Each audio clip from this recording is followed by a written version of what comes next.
আগেই বলছি আমাকে একটু কম কম দেখো, কারণ মাথায় তেল দিলে আমাকে খুব বেশি রুগ্ন লাগে দেখতে। ছাদে এসেছি, মা মশলা বাটবে। এখন মা এত মশলা বেটে মজা পেয়ে গেছে, মিক্সি এনে দিয়েছি তারপরে হাতে মশলা পেশাই করে। এখানে সর্ষে আর জিরে আর কাঁচা লঙ্কা পিষে নিয়েছে, আর রান্না হবে খোকা ইলিশ। শীতকালে আমাদের বাড়ি বেশ খোকা ইলিশটা হচ্ছে।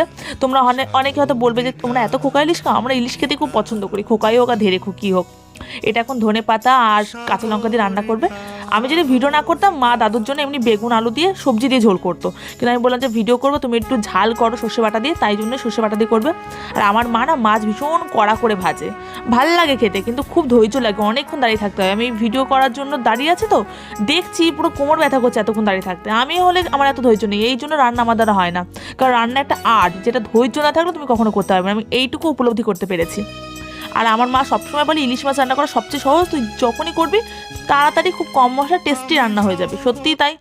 এখন আবার চচ্চড়ি করবে পালং শাকে, শীত পালং। তা মা বললো আমার কাটতে কষ্ট হচ্ছে, আর মা সত্যি মানে খুব তাড়াতাড়ি রান্না করছে। ডট 12টা আমার দাদু লাঞ্চ করে, 12টা 5 বেজে গেলে আর খাবে না।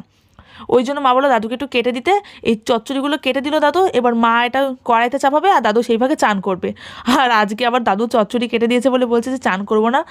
সারা শীতকাল চান করেনি, কিন্তু ওই মাঝে মানে 1 দিন বা 2 দিন করেছে। তোমরা হয়তো বললে বিশ্বাস করবে না, এতটা চচ্চড়ি কেটে দিয়েছে, এই কড়াইতে ধরছে না, কড়াইটা একটুখানি ছোট হয়ে গেছে। তো মা বললো থাক, এখন নাড়াচাড়া করবো না, ঢাকা দিয়ে একটু ভাপিয়ে আসুক, তারপর নরম হয়ে গেলে নাড়াচাড়া করবো। সত্যিই তাই, এখন নরম হয়ে এসছে।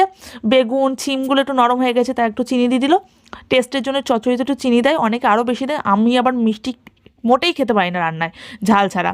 তো এখানেই এই শর্টসটা শেষ করা, কেমন লাগলো জানিও।